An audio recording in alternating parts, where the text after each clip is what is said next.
Let's go.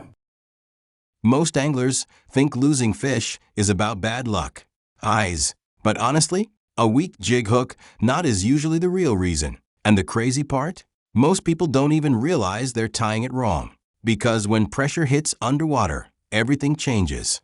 A bad knot slips, a weak knot breaks, and one small mistake can cost you the fish completely. Fishing pole fire. That's exactly why I stopped using complicated knots for jig hooks. I wanted something simple, strong, fast to tie, and reliable when it actually matters.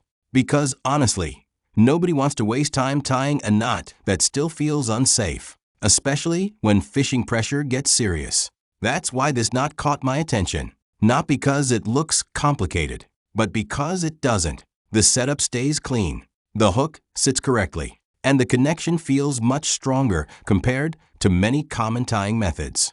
And honestly, the simpler the knot feels, the more confidence I usually have in it. Because fishing is already complicated enough. Your knot shouldn't be. That's something many anglers forget. Most people focus only on rods, reels, and expensive gear. But the knot is literally the one thing connecting you to the fish.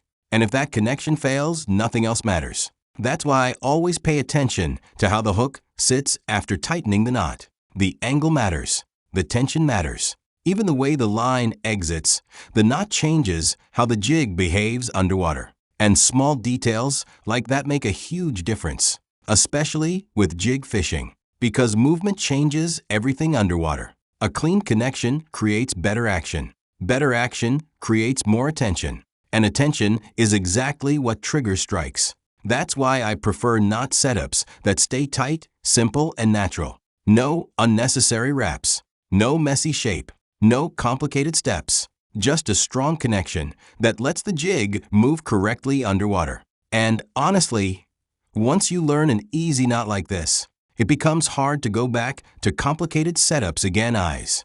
Because confidence changes fishing too. When you trust your knot, you fish differently. You cast harder. You fight fish harder. And you stop worrying about failure every few seconds. That's the real reason strong knots matter. Not just strength, confidence. And honestly, I think many anglers overcomplicate fishing. Sometimes the best setups are the simplest ones. Fishing pole fire. Before I continue, if you enjoy fishing tips and simple fishing ideas like this, eyes, hit like, thumbs up, follow for more fishing content. Fishing pole, and comment below. What's your favorite fishing knot for jig hooks?